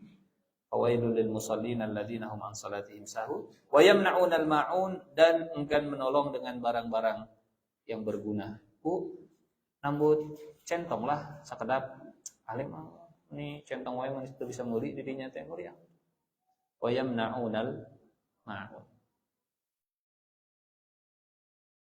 Wa qala Rasulullah sallallahu alaihi wasallam, la taqumu sa'atu hatta yadhhara al-fuhsh wat tafahush wa qati'atar rahim wa su'il mujawarah. Kiamat tidak akan terjadi sampai al-fuhsh, perbuatan nista menyebar, wat tafahush, mirip-mirip, wa qati'atar rahim, dan memutus silaturahim, wa su'il mujawarah, dan buruknya dalam bertetangga. Wa an Abi Hurairah radhiyallahu anhu anna Rasulullah sallallahu alaihi wasallam qala walladhi nafsi Muhammadin biyadihi la taqumu as-sa'ah hatta yadhhara al-fuhsh wal bukhl wa yukhawwanu al-amin wa yu'tamanu al-kha'in wa yahlaku al-wu'un wa yadhharu at-tahud. Dari Abu Hurairah, Rasulullah pernah bersabda, demi jiwa Muhammad yang berada dalam genggamannya, kiamat tidak akan terjadi sampai merebaknya perbuatan nista, kebakhilan, orang yang amanah disebut pengkhianat, orang yang berkhianat diamanahi, wa yahlakul wu'ul wa yadhharut tahud, binasanya al-wu'ul dan munculnya tahud. Faqalu, para sahabat mereka bingung, ya Rasulullah, wa mal wu'ul wa mat tahud? Ya Rasulullah, apa itu wa'ul, apa itu tahud? Kata Nabi, al-wu'ul wujuhun nasi wa ashrafuhum, wat tahud alladzina kanu tahta aqdamin nas la yu'lamu bihim. Al-wu'ul adalah wujuhun nas wa ashrafuhum, para pemuka kaum, orang-orang terhormat, mereka akan binasa. Adapun at-tahud, yang akan muncul, yang akan naik, alladzina kanu tahta aqdamin nas, yang dulu ada di bawah orang, yang dulu rendahan, sekarang dia akan muncul, dan dulunya dia tidak dikenal oleh siapapun. Wa qad waqa'a ma akhbara bihi rasul, apa yang dikabarkan oleh Rasul ini semua sudah terjadi. Fanaral fasada zahiran baina katsirin minan nas, kita bisa menyaksikan kerusakan sudah nampak di mayoritas manusia. Kama naro at-taqatu'a wa su'al jiwari hasilan bainahum, sebagaimana bisa disaksikan bagaimana putusnya silaturahim dan buruknya bertetangga sudah terjadi. Wa halat tabaghudu wa tanafuru bainahum mahallal mahabbati wassilati wal mawaddah, dan kebencian, saling menjauhi, saling menjaga jarak, itu menggantikan cinta dan wasilah wal mawaddah, kedekatan dan keharmonisan. Hatta innal jaro la ya'rifu jarahu, sampai tetangga pun tidak mengenal tetangganya. Kenal pun tidak. Dan ini sangat terasa kalau tinggalnya di komplek. Apalagi kompleknya komplek yang orangnya pada sibuk-sibuk gitu ya. Sehingga salah satu tempat yang paling bisa diandalkan untuk saling berkumpul dan saling kenal, masjid. Kalau di komplek yang komplek yang orang-orang pada sibuk, tidak ada masjid, sarana untuk bisa saling mengenal dalam nuansa yang surgawi susah untuk ditemukan, susah untuk didapatkan. Ini maaf, terasa oleh kita kalau kita tinggal di lingkungan seperti itu. Masing-masing sibuk, untung ada masjid, ketemu di masjid, walaupun pas lagi di klaster jarang ketemu, ini orangnya ke mana. Tapi pas giliran sholat Jumat ada, giliran sholat Isya ada, sholat subuh ada, sisanya luka ke mana. Entah di mana. Hatta innal jara la ya'rifu jara, meskipun sekarang mungkin fisik jarang bertemu, tapi mungkin di sini mah rame, heboh begitu. Apalagi bapak grupnya bapak itu suka perang stiker kalau di grup WA. Wal qaribu la ya'rifu an ba'di arhamihi, dan kerabat tidak saling mengenal saudaranya sendiri yang ada hubungan rahim. Hal hum minal amwat am minal ahya, apakah saudaranya itu sudah meninggal atau sudah hidup. Ini yang ke berapa? 31. Syuh, qati'atir rahim, dan su'il jiwa. Saya rasa kita cukupkan sampai ke 31. Insyaallah di pertemuan berikutnya kita lanjutkan lagi. Zuhurul fuhsyi, munculnya merebaknya kata-kata, merebaknya perbuatan nista. Baik nista yang sifatnya itu sampai ke perzinahan, termasuk perbuatan nista, keji di internet gitu ya, di media sosial, live streaming dengan kata-kata yang kasar dan seterusnya. Insyaallah kita bahas di pertemuan berikutnya. Ada pertanyaan sebelum ditutup? Alhamdulillah. Enggak.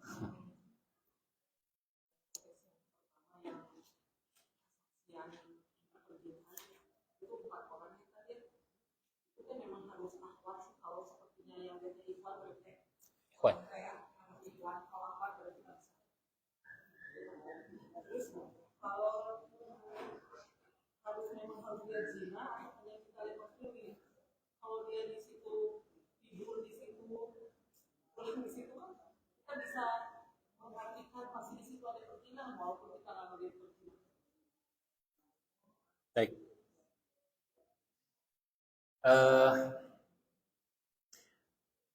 Dalam beberapa konteks al-madhinnah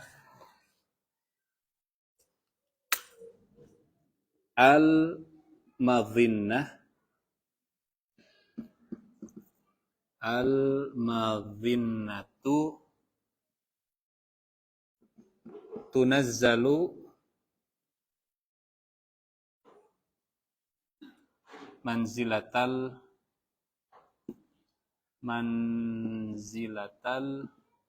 ma'innah.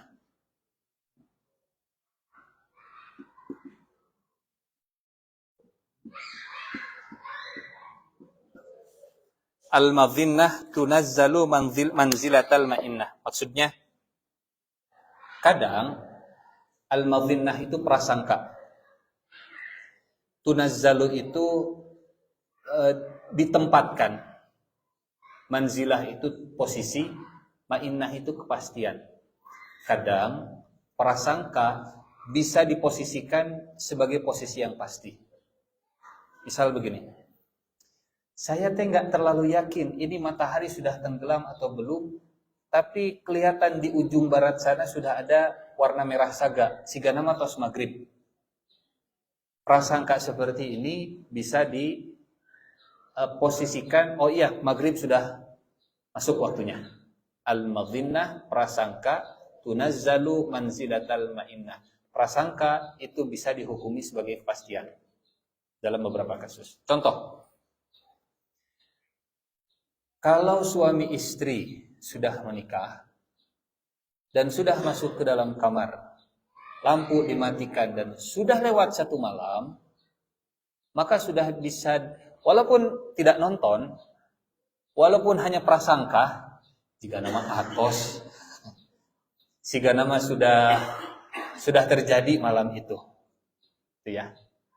Tidak mendengar suaranya, tidak melihat kejadiannya, tapi cuman berprasangka, piraku diangurkeun. Piraku tidak terjadi. Karena nanti ada kaitan hukumnya. Satu, kaitan hukumnya, kalau mahar belum dibayar, kalau sudah hubungan maka wajib dibayar secara utuh. Kalau suami istri sudah berhubungan badan dan suaminya belum ngasih maharnya, kalau sudah berhubungan badan maka maharnya wajib dibayarkan full. Satu. Yang kedua, janda duda menikah, masing-masing punya anak. Sebelum hubungan badan, maka duda ini masih belum mahram dengan anak janda ini. Misal, ada janda punya anak, ada duda punya anak. Janda dengan dudanya nikah. Sebelum hubungan badan, maka duda ini tidak halal dengan anaknya janda. Maksudnya masih bukan mahram. Duda ini juga masih bukan mahram dengan anaknya janda. Tapi kan piraku naros. Atau saja. Piraku naros. Sehingga pakai rumus ini. Piraku atunya tos tilu wengi di kamar. Piraku tacan digarap mah misalnya. Itu namanya madhinnah tunazzalu manzilatal ma'innah. prasangka dihukumi sebagai kepastian. Maka anaknya duda bolehlah salaman ke bapak tirinya, anaknya janda bolehlah salaman ke ibu tirinya. Tapi tenaros, Pak, heula, atau saja si mama. Mun can mah teh kenging salaman teh heula, atau saja, atosnya, ada atos mah atos. Tidak perlu ditanyakan. Itu dalam beberapa kasus, dalam beberapa konteks rumus ini bisa dipakai. Tapi dalam konteks perzinahan gitu ya. Yang ini kita bicaranya hudud ya, bukan takzir. Kalau takzir mah lebih fleksibel. Anda berduaan dengan laki-laki yang bukan mahram. Anda itu sudah punya istri, kamu itu sudah punya suami, duaan di mobil siga kieu. Kalau ditakzir boleh. Kalau ditakzir dia boleh. Tapi kalau sampai hudud itu tidak boleh pakai mazinnah.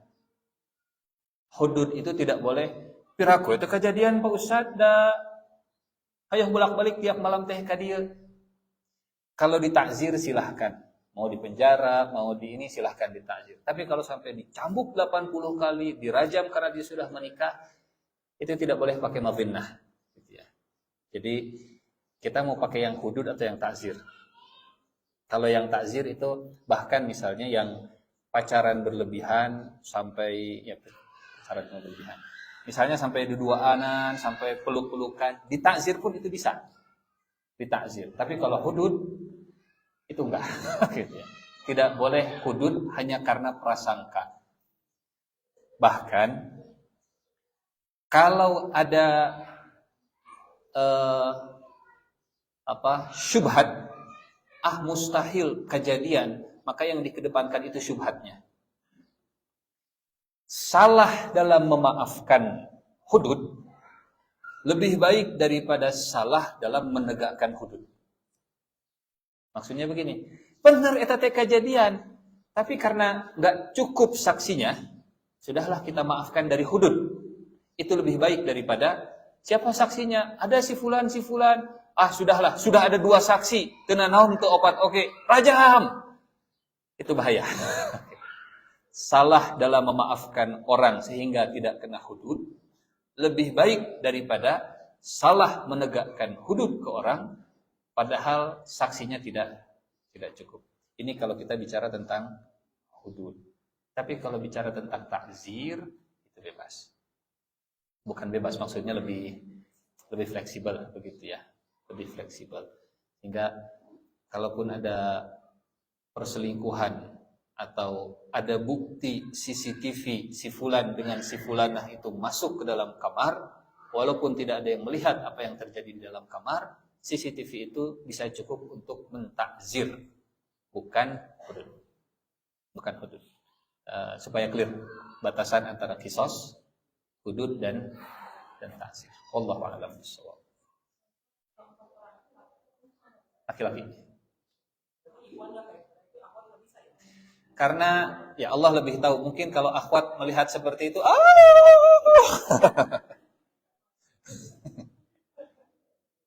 sampai laki-laki pun yang 4 orang melihat itu berarti kelakuannya sudah hilang rasa malu gitu ya. Sudah di pinggir jalan dan seterusnya. Wallahu a'lam bishawab. Mangga.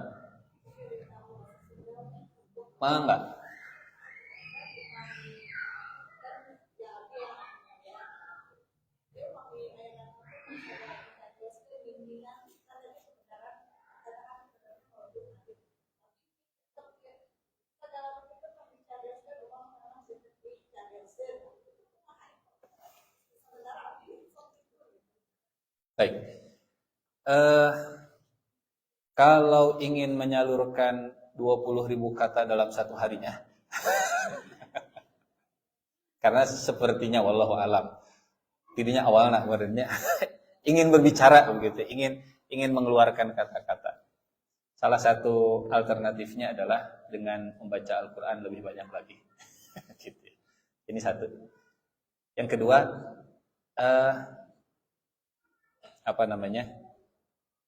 tidak semua yang laisa kullu ma yu'raf yuqal.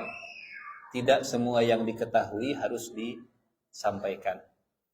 Sampai ada hadis, kafa bil mar'i kadziban an yuhadditsa bikulli ma sami'a.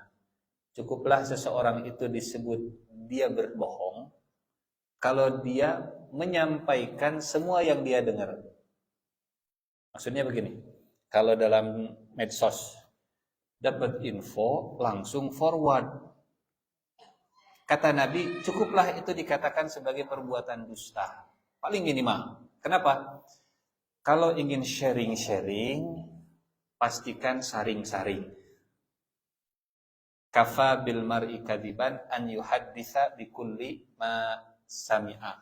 Si fulan ngomong begini, langsung disampaikan persis sama seperti yang disampaikan oleh si fulan, tanpa kemudian menyaring saat men-sharing, tanpa kemudian melihat sikon saat ini disampaikan, apakah sedang marah, apakah sedang kesel, apakah sedang sedih, begitu ya. Pokoknya si fulan ngomong kieu, padahal sedang emosi. Aslinya nggak pernah ngomong begitu, cuman karena sedang emosi, si fulan ngomong kieu, apa tuh si fulan ngomong kieu, nah si fulan ngomong gitu. Ini istilahnya syahwatul kalam yang perlu syahwat bicara yang perlu mungkin bukan ditahan. Yang namanya syahwat bukan untuk ditahan. Syahwat itu untuk disalurkan. Syahwat biologis bukan untuk ditahan tapi untuk disalurkan. Disalurkan bahkan di bulan Ramadan sekalipun. Syahwat makan disalurkan saat sedang berbuka, saat sedang sahur. Syahwat biologis disalurkan kepada pasangan di malam hari. Allah tidak menciptakan sesuatu kecuali untuk digunakan. Allah tidak menciptakan syahwat kecuali memang untuk disalurkan. Bukan untuk dihilangkan, bukan untuk diumbar segala macam, termasuk syahwatul kalam. Pernah dengar cerita? Ini bagus. Pernah dengar cerita istrinya Hindun, Abu Sufyan? Istrinya Abu Sufyan namanya Hindun. Lidahnya tajam. Sebelum Islam dan setelah Islam. Tapi setelah Islam disalurkannya itu di medan perang. Hindun ikut dalam perang Yarmuk, perang lawan Romawi, di baris belakang. Para sahabat di baris depan. Kata para sahabat, demi Allah, lidahnya Hindun di belakang kami jauh lebih tajam daripada pedang Romawi di depan kami. Jadi maksudnya, pas mereka mau mundur, atafirru min jannah, kalian lari dari surga. Surga bukan di sini, surga di sana. Maju. Jadi dia menaraka hungkul, jadi itu surga. Jadi, punten, contoh lagi. Bikin kesel, berdosa atau berpahala? Hah? Bikin kesel, berdosa atau berpahala?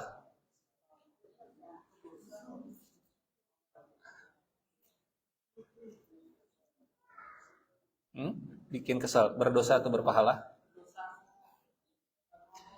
Dan tidak pula menginjak satu tempat yang membangkitkan amarah musuh yang sedang berperang, yaitu orang kafir, dan tidak menimpakan satu bencana kepada musuh, melainkan dituliskanlah bagi mereka dengan yang demikian itu amal soleh. Jadi bikin kesal berpahala tidak?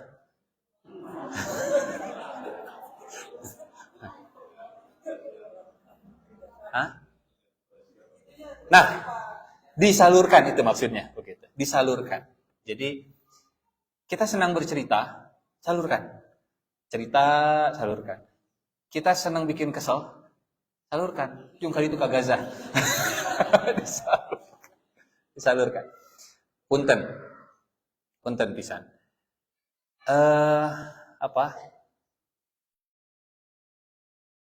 Syahwat biologisnya tinggi.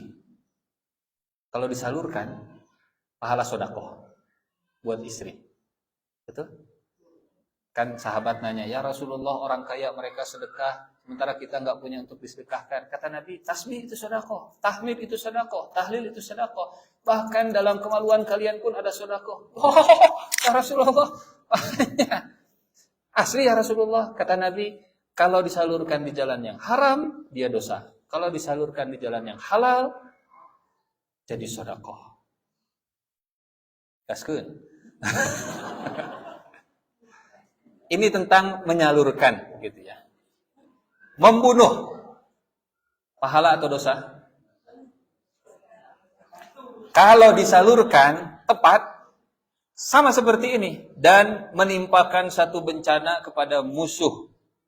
Menimpakan satu bencana kepada musuh dalam perang, itu termasuk bagian dari amal.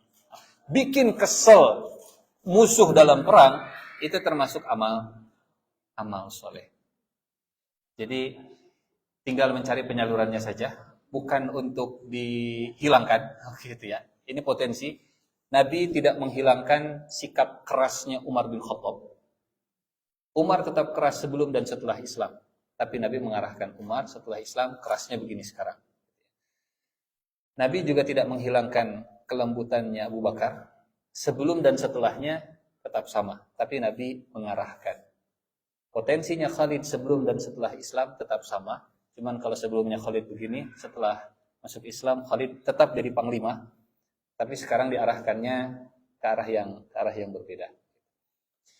Dan seterusnya. Kita tinggal mencari channel yang tepat untuk menyalurkan 20.000 katanya tadi.